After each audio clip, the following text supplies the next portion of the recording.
नमस्कार, मैं दीपक सर आप सभी का दीप क्लासेस में तहे दिल से स्वागत करता हूं।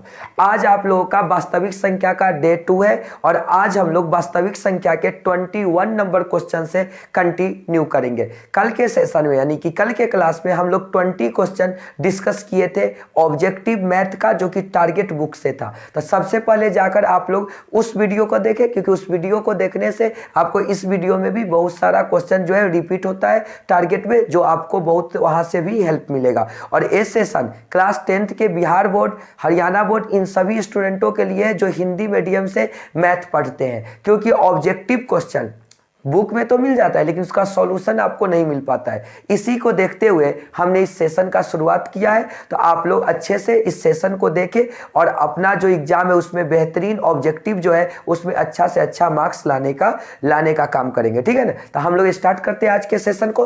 21 नंबर क्वेश्चन को आप लोग अच्छे से समझेंगे। 21 नंबर क्वेश्चन क्या है कि 2, 10 और 20 के लसा और मसा का अनुपात क्या हो। तो पहले 2, 10, 20 का आप लसा निकालिए। लसा मतलब एलसीएम। तो 2, 10, 20 का एलसीएम आपका 20 होगा। उसके बाद क्या है कि 2, 10, 20 का मौसा, तो मौसा आपका 2 होगा। इसका अनुपात निकालना है तो अनुपात लगा दीजिए साइन, ये अनुपात का साइन है। इस दोनों को कैंसिल कीजिए तो 2 एकम 2 और 2 से 10, तो कितना आ जाएगा 10 अनुपात 1। तो 10 अनुपात 1 जो है आपका बी है, तो B is the correct answer, B आपका सही उत्तर है।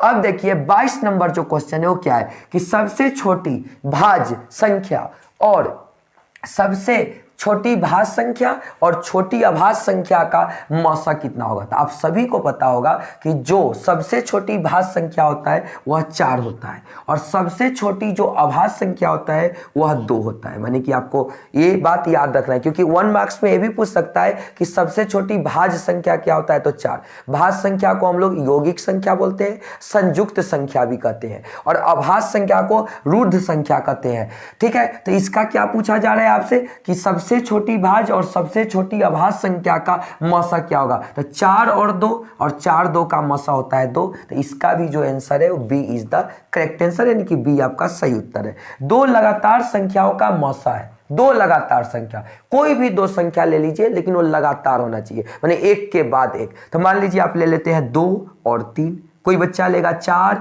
और 5, कोई ले लेगा 19 और 20। तो इस सब का पूछा जा रहा है कि मौसा क्या होगा। तो मौसा क्या होगा, 2 और 3 का यदि आप मौसा निकालेंगे तो इसमें कुछ भी कॉमन नहीं है, माने उभयनिष्ठ नहीं है। दोनों में कुछ भी गुणनखंड जो है दोनों का कोई भी जो है वह आपका उभयनिष्ठ नहीं है, मतलब 1 है। माने दोनों जो संख्या है वह 1 से कट रहा है, यहाँ पर भी 1 से कटेगा, 1 से कटेगा, तो इसका मौसा क्या हो जाएगा 1 जो है करेक्ट आंसर है। या तो आप यहाँ पे 2 और 3 का मौसा निकाल के देख लीजिए, फिर भी 1 होगा। लगातार संख्या बोल रहा था, लगातार का क्या मतलब होता है 2 के बाद 3, 4 के बाद 5, 19 के बाद 20, कोई भी 2 संख्या ले लीजिए, ठीक है ना। तो यहाँ पे आपसे मौसा पूछा जा रहा है, हो सकता है एग्जाम में लसा पूछ ले। यहाँ पे देखिए क्या पूछा जा रहा है कि मौसा कितना होगा, हो सकता है एग्जाम में पूछ ले कि सबसे छोटी भाज्य संख्या और सबसे छोटी अभाज्य संख्या का गुणनफल क्या होगा। तो 4 दूना 8, माने जिस तरह का क्वेश्चन पूछेगा उस तरह से आपको आंसर देना होगा। तो इस पूरे 3 क्वेश्चन से आपको क्या समझना था, 3 क्वेश्चन से सबसे पहले तो अनुपात वाला था,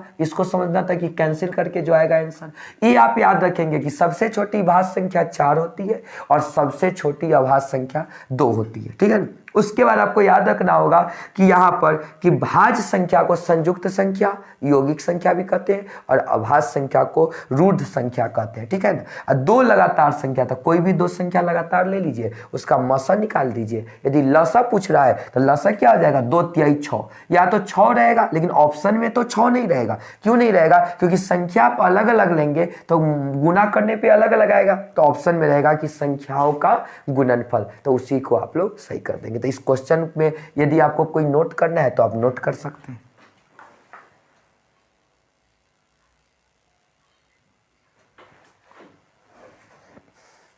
रोक दो।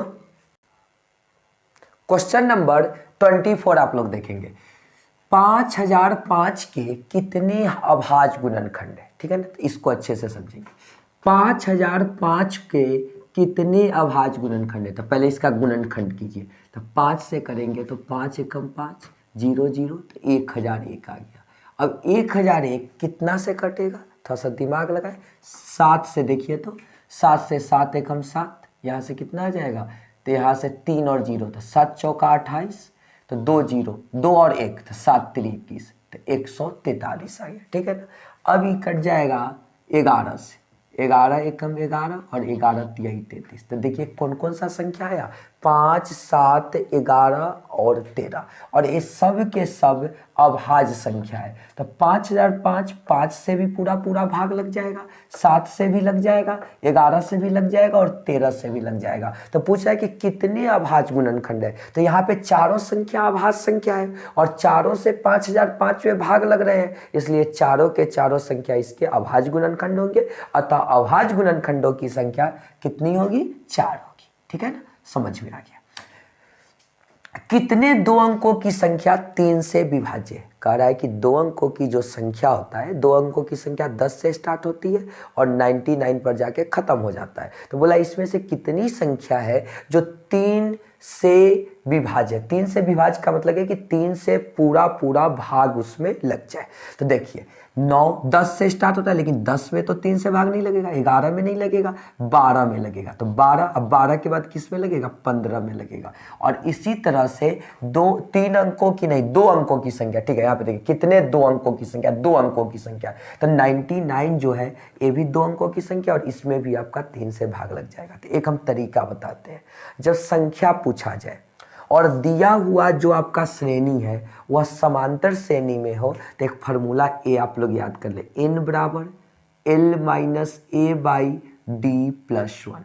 सर यह कौन सा फार्मूला है, तो यह किसी भी समांतर श्रेणी के संख्या, मतलब उसमें कुल कितने पद है उसको यह फार्मूला से आप आराम से निकाल सकते हैं। तो सर ये समांतर श्रेणी है, कैसे पता चलेगा, तो देखिए 12 में से 15 में से 12 जाएगा तो 3, 15 के बाद 18 आएगा, 18 के बाद 21, मतलब कि समान रूप से ये बढ़ रहा है, मतलब हर प्रत्येक लगातार 2-2 पदों के बीच का दूरी समान है। तो यहाँ पे देखिए एल क्या होगा, एल का मतलब होता है अंतिम संख्या, तो 99 माइनस ए कितना हो जाएगा, तो 12 बटा में डी कितना हो जाएगा, तो डी का मतलब 15 में से 12 घटाएंगे तो 3 और +1।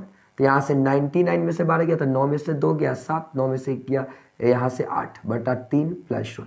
3 से ही काटेंगे तो 3 दूना, बताइए तो आप लोग, 3 दूना 6 और यहाँ से 3 9 27, तो 29 जोड़े तो कितना आ जाएगा 30। मतलब कि 2 अंकों की 30 संख्या है, मैंने 2 अंकों की कुल 30 संख्या है जो 3 से विभाज्य हो जाएगा और 30 आपका बी जो है यहाँ पे करेक्ट आंसर। ठीक है ना। अब आगे ये 2 संख्याओं का गुणनफल इतना है और उसका मसा 17 है, तो उसका लसा क्या होगा। एक फॉर्मूला होता है लसा गुने मसा बराबर पहली संख्या गुने दूसरी संख्या, या दूसरे शब्दों में बोले तो संख्याओं का गुणनफल, संख्याओं का गुणनफल। तो आप ही बताइए कि क्वेश्चन में क्या क्या दिया हुआ है, मसा दिया हुआ है, मसा कितना है 17, तो मसा के जगह पे आप लिख दीजिए 17, लसा आपको नहीं पता है। और संख्याओं का गुणनफल कितना दिया हुआ है 8670, और आपसे पूछा जा रहा है कि लसा क्या होगा। तो आप ही बताएं, लसा निकालने के लिए 8670 को यहाँ पे इस उधर गुना में तो इधर जाके भाग में लग जाएगा और इसका जब आंसर आ जाएगा 510, 17 × 5 = 85, 17 × 17 0, तो 510 जो है आपका इसका करेक्ट आंसर है, जो कि ऑप्शन डी है। और यह जो फॉर्मूला है लसा गुने मसा बराबर संख्याओं का गुणनफल, इसको आप लोग अच्छे से याद कर ले। और इसका दूसरा जो रूप होता है ये होता है लसा गुने मसा बराबर पहली संख्या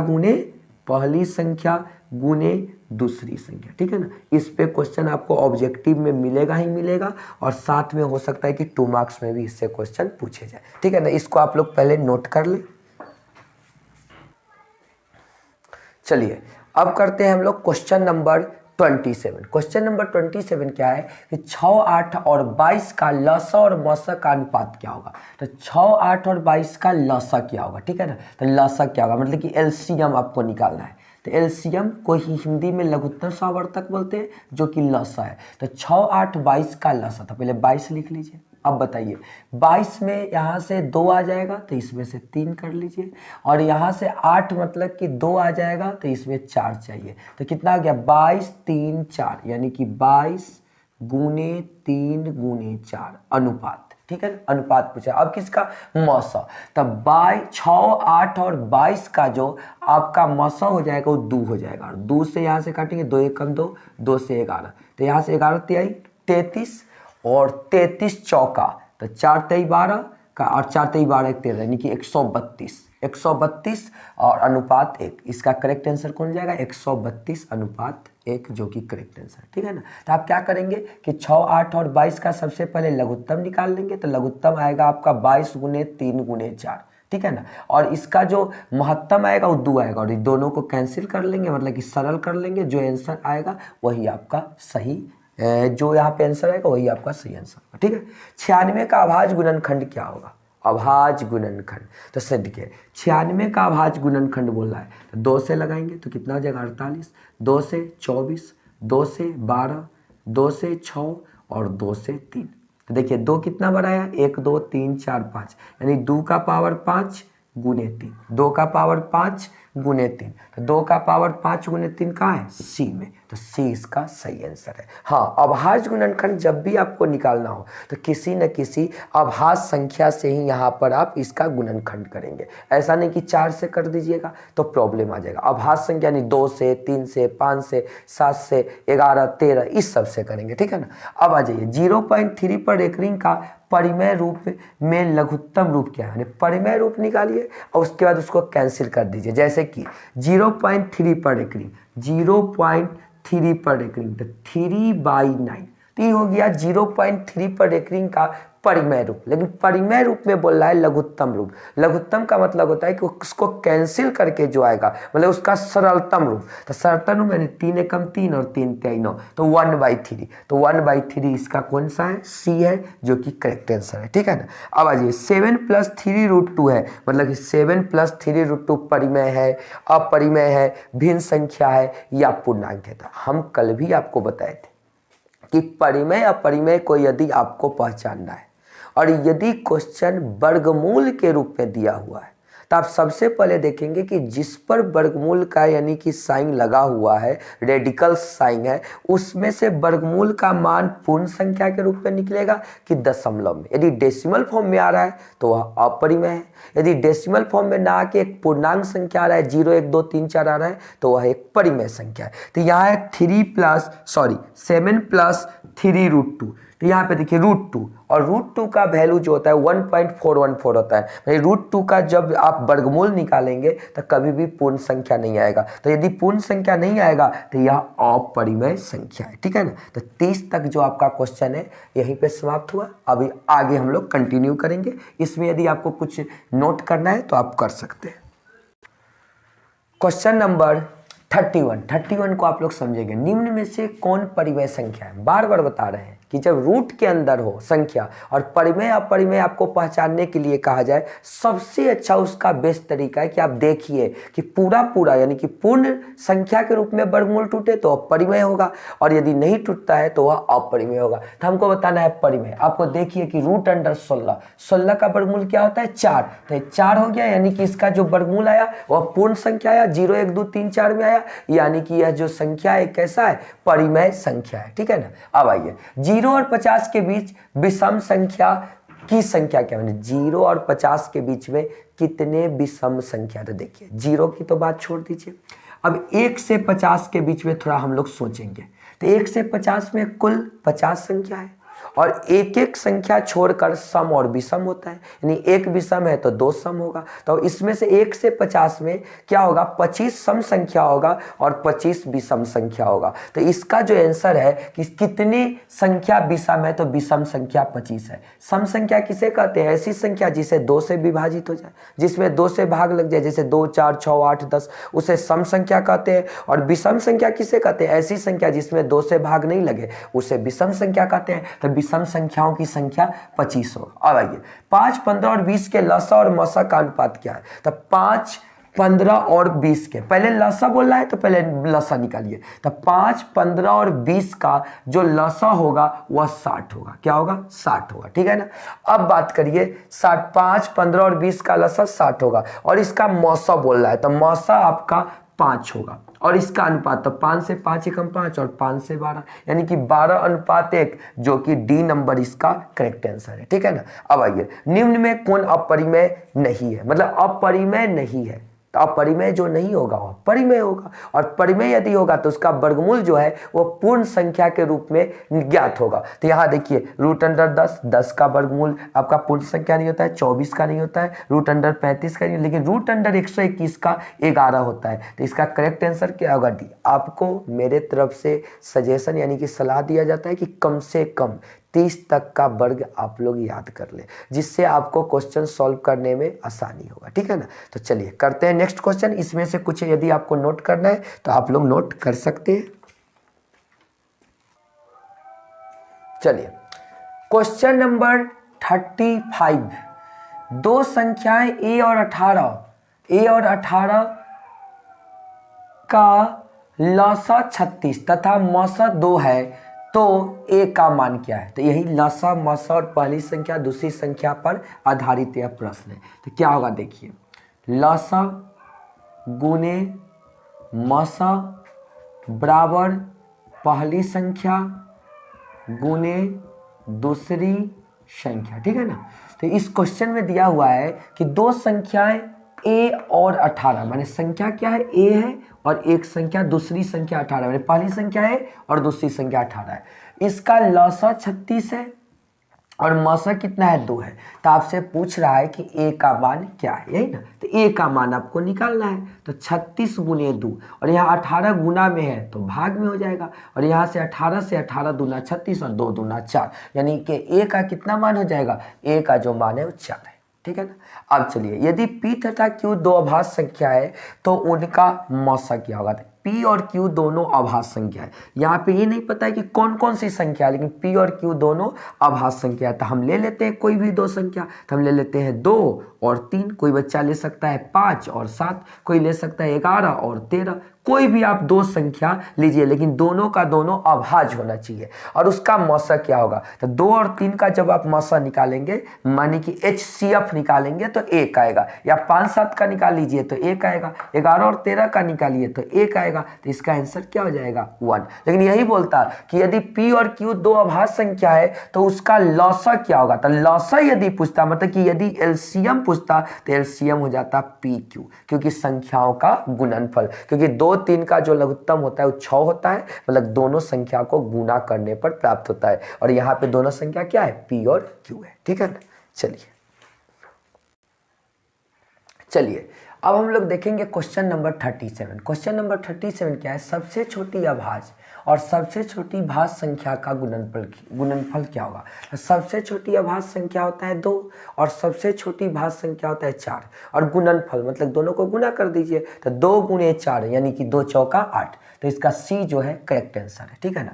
निम्न में कौन सी अभाज्य संख्या है। तो अभाज्य संख्या क्या होता है, अभाज्य संख्या का परिभाषा होता है कि ऐसी संख्या जो केवल एक और अपने आप से भाग लगे, माने एक और अपने आप से, मतलब जैसे 13 ले लीजिए, तो 13 में 1 से पूरा भाग लगेगा और 13 से लगेगा, तो यह आपका अभाज्य संख्या है। लेकिन आप 8 को ले लीजिए, 1 से भाग लगेगा, 8 से भाग लगेगा, इसके अलावा 2 से लगेगा, 4 से लगेगा, तो यह आपका अभाज्य संख्या नहीं है। अभाज्य संख्या का मतलब है कि एक और अपने आप से भाग लगना चाहिए। तो 29 को ले लीजिए, यहाँ जो ऑप्शन ए है 29 में क्या है कि 1 से इसमें भाग लगेगा और 29 से भाग लगेगा, इसके अलावा इसमें किसी से भाग नहीं लगेगा। तो ये आपका ए जो है करेक्ट आंसर है। 25 नहीं हो सकता, 125 के अलावा 5 से लगेगा, 16 में 1 16 के अलावा 2 से 8 से 4 से लगेगा, 15 में 1 और 15 के अलावा 3 और 5 से लगेगा। तो इसका करेक्ट आंसर ए होगा।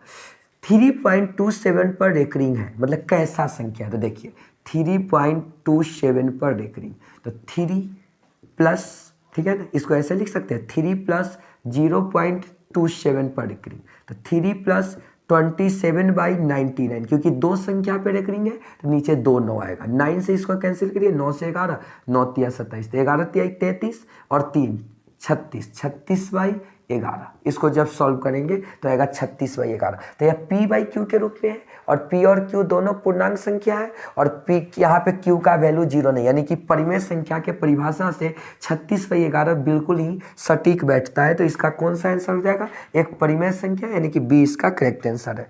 किसी पूर्णांक m के लिए सम संख्या का रूप क्या है, मतलब पूर्णांक जो m है उसके लिए सम संख्या क्या होगा। तो आप पूर्णांक कोई भी ले लीजिए, तो m में 1 ले लीजिए या 2 ले लीजिए या 3 ले लीजिए और उससे चेक कीजिए कि कौन सा सम संख्या। तो यदि 1 रखेंगे m के जगह पे, यदि हम m ले लेते हैं, m = 1 ले लेते हैं, तो क्या हो जाएगा, m का वैल्यू 1 रखेंगे तो 1 + 2 यानी कि 3 हो जाएगा, और 1 रखेंगे तो 2 का 2 और 1 3 हो जाएगा, और 2 × 1 2 हो जाएगा, और 2 × 1 = 2 में से 1 गया तो 1। तो यहाँ देखिए a आपका विषम संख्या, ए भी विषम संख्या, ए भी विषम संख्या, 2 जो है सम संख्या, इसलिए इसका सी जो है वो करेक्ट आंसर है। ठीक है ना। आप चाहे तो 1 रख सकते हैं, 2 रख सकते हैं, 3 रख सकते हैं, कोई भी संख्या रख के आप चेक कर सकते हैं कि इसका आंसर कौन सा सही होगा। ठीक है ना, हमेशा आपका आंसर सी ही आएगा। ठीक है। सम संख्या किसे कहते हैं, जिसमें 2 से भाग लग जाए, और विषम संख्या जिसमें 2 से भाग न लगे।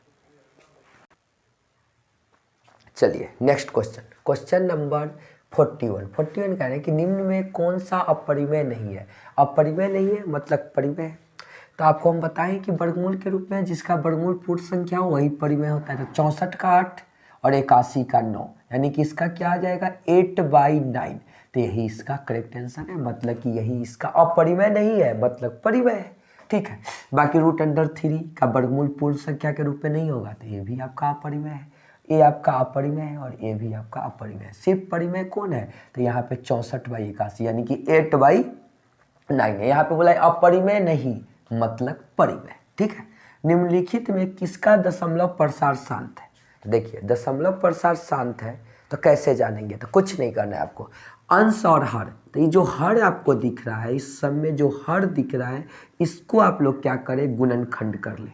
और गुणनखंड करने के बाद यदि आपको हर में सिर्फ 2 या 5 दिखे तो आप कहिएगा कि इसका शांत है, और यदि 2 और 5 के अलावा कुछ और दिखे तो आप बोलिएगा कि अशांत है। लेकिन 2 और 5 के अलावा कुछ और दिखे, लेकिन ऊपर नीचे यदि आप अंश और हर को यदि कैंसिल हो जाए, जैसे नीचे 7 आया और ऊपर भी 7 आ गया, या 7 का कोई भी आपका गुणज आ गया जिससे कि नीचे वाला 7 कैंसिल हो गया, तो फिर भी आप बोलेंगे कि शांत है। जैसे यहाँ पे देखिए 8 का क्या होता है, 2 × 2 × 2 यानी 2 दूना 4 दूना 8, तो सिर्फ 2 आया तो यह शांत है। ठीक है ना। सिर्फ 5 आता फिर भी शांत है। ये शांत अशांत कब होगा कि 2 और 5 के अलावा कुछ और आ जाए तो वह अशांत हो जाएगा। 1 मिनट, ये भी आप लोग देख लीजिए, जैसे ऊपर आया 14 और नीचे आ गया आपका 70। ठीक है ना। तो आप इसको हम बोले कि भाई हर को क्या करें आप लोग, कि यहाँ पे हर को आप लोग गुणनखंड करें। तो 14/70 को करेंगे तो 2 × 5 = 10, 7 × 70। तो कहेंगे सर 2 × 5 = 7 आया,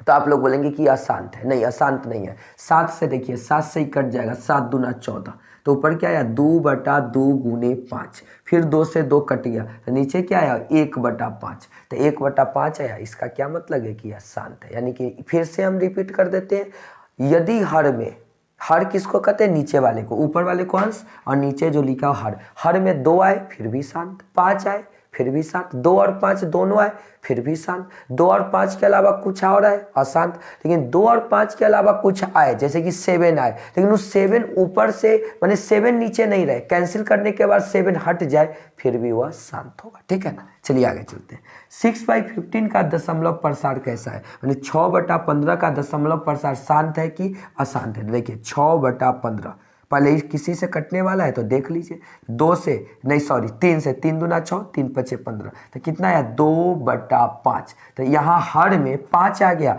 तो 5 आया तो क्या हो जाएगा, शांत हो जाएगा। ठीक है। चलिए अब हम लोग करेंगे क्वेश्चन नंबर 44। 44 क्या है कि 4 - √3 क्या है। तो आप लोग देखिए कि √3 इसका वैल्यू होता है 1.732, यानी कि पूर्णांक संख्या नहीं आएगा इसका वर्गमूल निकालने पे, अतः यह क्या है, एक अपरिमेय संख्या है। ठीक है। अब आइए, निम्नलिखित में कौन सा अपरिमेय संख्या है, कौन अपरिमेय संख्या है। तो 36 का वर्गमूल 6 और 64 का 8, तो ये p/q के रूप में हुआ, या कहिए कि इसका वर्गमूल पूर्ण संख्या के रूप में निकल गया, तो यह परिमेय है। 1/81 का 1/9 तो ये भी परिमेय है। और 3/5 तो 3 का जो वर्गमूल निकलेगा वो पॉइंट के रूप में मिलेगा, यानी दशमलव के रूप में आएगा। तो यानी यही आपका क्या है, अपरिमेय संख्या है। और यहाँ -9/49 तो -9 तो इसमें तो वर्गमूल का साइन ही नहीं है। अब 49 का 7 हो जाएगा तो ये परिमेय, ये भी परिमेय, ये भी परिमेय। और क्वेश्चन में पूछा है कि कौन अपरिमेय संख्या है, तो अपरिमेय की संख्या क्या होगा, √3/5। निम्नलिखित में कौन सी अभाज्य संख्या है, तो अभाज्य संख्या देखिए 11 है, क्योंकि 1 से इसमें भाग लगेगा और 11 से, और 1 और 11 के अलावा इसमें किसी से भाग नहीं लगेगा, इसलिए इसका कौन सा करेक्ट आंसर है, तो क्वेश्चन डी ऑप्शन एकदम सही है। ठीक है, अब दो परिमेय संख्याओं के बीच कितनी परिमेय संख्या हो सकती है, तो यदि आप संख्या रेखा को देखें तो संख्या रेखा पे 0, इधर -1, -2, 1, 2 होता है, तो कोई भी दो परिमेय संख्या ले लीजिए, उसके बीच में अनगिनत परिमेय संख्या होता है, अनगिनत, या उसी को बोलते हैं अनंत। अनंत बोलिए या अनगिनत बोलिए, तो याद रखिएगा कि दो परिमेय संख्याओं के बीच अनगिनत परिमेय संख्या होता है, चाहे दो अपरिमेय संख्या के बीच अनगिनत अपरिमेय संख्या होता है। तो इस क्वेश्चन में आंसर अनगिनत या ऑप्शन में रहेगा अनंत, तो उसको आप लोग टिक आउट करेंगे, यानी डी इसका करेक्ट आंसर है। 11/15 का दशमलव प्रसार होता है, माने 11/15 जो होता है उसका दशमलव प्रसार कैसा होता है, तो 11/15, तो 11 और नीचे 3 × 5, ठीक है ना। इसका 15 का हम करेंगे, हर का करेंगे गुणनखंड, तो 3 × 5, और 3 आया और 5 आया, तो 5 आता तो शांत होता, लेकिन 3 आया इसलिए यह अशांत होगा, क्योंकि 11 और 3 में कहीं पर भी 3 कॉमन नहीं है, जिससे कि 3 और 3 कैंसिल हो जाए, तो इसका क्या होगा, अशांत, यानी कि बी जो है वो करेक्ट आंसर होगा। निम्नलिखित में कौन अपरिमेय संख्या, कौन अपरिमेय संख्या है, तो 49 का 7 और यहाँ पे 9 का 3, तो यह परिमेय है। और यहाँ 81 का वर्गमूल 9, तो ये भी परिमेय है। 64 का 8 और 35 यहाँ पे है, 64 35 यहाँ पे मिसप्रिंट है, 64 नहीं होगा, यहाँ पे 25 होगा, तो 25 का क्या हो जाएगा 5, तो 8/5 ये भी आपका परिमेय है। तो अपरिमेय क्या है 2.5, क्योंकि 2.5 जो है इसका जो वर्गमूल है वो आपका आएगा भी तो डेसिमल के फॉर्म में आएगा, दशमलव रूप में होगा, तो इसका कौन सा आंसर है, सी जो है करेक्ट आंसर है। हम कुछ आपको समझाना चाहते हैं, 1 मिनट समझेंगे। जैसे √0.25 है, ठीक है ना, 0.25 है, तो इसका वर्गमूल निकालना हो तो 25/100 हो जाएगा, क्योंकि दशमलव जो है 2 अंकों से पहले, तो 25 का 5 और 100 का क्या हो जाएगा 4, यानी कि 5/10 इसका करेक्ट आंसर है। लेकिन यहाँ है 2.5, तो इसको जब पॉइंट हटाएंगे तो 25/10 आएगा, तो 25 का वर्गमूल तो 5 निकल जाएगा, ये रूट में 10 बच जाएगा, इसीलिए सी जो है यही आपका अपरिमेय संख्या है। हम आपको कुछ समझाना चाहते हैं, अभी आप लोग रुके रहेंगे, 49 से पहले आप लोग लिख लें। चलिए क्वेश्चन नंबर 49 को एक बार आप लोग और समझेंगे कि √2.5 है, ठीक है ना। आपको समझना है कि यह परिमेय है कि अपरिमेय है, तो सबसे पहले यहाँ से पॉइंट हटाएंगे, तो 25/10, तो 25 का वर्गमूल 5, लेकिन 10 का वर्गमूल नहीं निकल पाएगा, और निकलेगा तो पॉइंट के फॉर्म में आएगा, नहीं दशमलव के रूप में आएगा, दशमलव संख्या मिलेगा, तो यह कौन सा संख्या अपरिमेय। लेकिन यहीं पे रहता √2.25, तो 225 का हो जाएगा, यहाँ पे देखिए 225/100, 225 बटा कितना हो जाएगा 100, तो 225 का 15 और 100 का 10, तो यह क्या है, यहाँ पे जो है ये परिमेय है, और लेकिन ये क्या है अपरिमेय, यानी कि ये आपका अपरिमेय संख्या है, लेकिन नीचे जो दिया हुआ है वो क्या है आपका परिमेय संख्या है। तो सबसे पहले आप यहाँ से डेसिमल हटाएंगे, उसके बाद वर्गमूल निकाल के देखेंगे, यदि वर्गमूल पूर्ण संख्या के रूप में आ जाए, यानी कि ऊपर अंश और हर दोनों का, तो हम बोलेंगे कि क्या है, अंश और हर दोनों का यदि पूर्ण संख्या आ जाए तो परिमेय, और यदि एक भी पूर्ण संख्या के रूप में नहीं आया, यदि √10 आ जाए, √11 आ जाए, तो हम बोल देंगे कि क्या है अपरिमेय। अब 50 नंबर क्वेश्चन देखिए कि √2 क्या है, तो √2 जो है उसका आप जब निकालेंगे वैल्यू आपको याद होना चाहिए, √2 का होता है 1.414 समथिंग, यानी कि यह पूर्णांक संख्या नहीं है, कौन सा संख्या है, दशमलव संख्या है, और जब किसी का वर्गमूल दशमलव संख्या के रूप में आए तो वह एक अपरिमेय संख्या होता है, ठीक है ना। तो आज के सेशन को यहीं पर समाप्त करते हैं। जैसा कि आप लोगों को पता है कि वास्तविक संख्या का हम लोग 50 क्वेश्चन कर सकते हैं, ये कर लिए हैं, ठीक है ना। तो अगर 50 क्वेश्चन जो आप लोग किए हैं, तो उसको आप लोग को क्या करना है, बार बार रिवीजन कीजिए और इस वीडियो को बार बार देखकर अच्छे से समझने का कोशिश करिए। और जो जो बात बीच में हम जो जो आपको बताते हैं कि परिमेय क्या है, अपरिमेय क्या है, कैसे क्वेश्चन को सॉल्व करना है, उस सब को एक माने कि पेज में नोट करते जाइए और उसको बार बार पढ़ें। जिससे क्या होगा कि आप लोग जब एग्जाम में बैठेंगे तो उसी सब के मदद से, माने वही सब जो आपका नोट्स है उसके मदद से आप लोग अच्छा से क्वेश्चन को सॉल्व कर पाएंगे और किसी तरह का आप लोग को कोई परेशानी नहीं आएगा, ठीक है ना। तो 50 जो क्वेश्चन आप लोग को करवाए हैं, इसमें कितने क्लास में करवाया गया? 2 क्लास में। तो दोनों क्लास को आप लोग देखें। मिलते हैं कल नेक्स्ट वीडियो में, और कल हम लोग 51 यानी 51 नंबर क्वेश्चन से कंटिन्यू करेंगे। तब तक आप लोग को क्या करना है, पढ़ते रहना है, बिल्कुल मन से पढ़िए। ठंड ज़्यादा है तो बिल्कुल अपने आप को बचाइए और स्वस्थ रहिए, व्यस्त रहिए और पढ़ाई करते रहिए मन से। जो ये आखिरी आपके लिए जो 1 मंथ बचा हुआ है, यही आप लोग के लिए बहुत ज़्यादा इंपॉर्टेंट होने वाला है। इसलिए बिल्कुल अपने समय को ना गवाएं और पढ़ते रहिए और एक एक क्वेश्चन को अच्छे से रिवीजन कीजिए। लेकिन लास्ट समय में रिवीजन करना चाहिए, क्योंकि रिवीजन जो होता है उसी से आपको सक्सेस मिलेगा। तो मिलते हैं अगले वीडियो में। यदि आपको यह वीडियो अच्छा लगता है तो दोस्तों में इसको शेयर कीजिए, बताइए लोगों को कि हाँ यहाँ पे टारगेट का ऑब्जेक्टिव हो रहा है, और इस चैनल को सब्सक्राइब करिए, लाइक करिए। यदि कोई आपको डाउट होता है तो उसको कमेंट में बताइए, उसको हम सही करने का नेक्स्ट वीडियो में कोशिश करेंगे। कोशिश नहीं करेंगे, उसको सही करेंगे। तो तब तक के लिए बाय बाय, टेक केयर।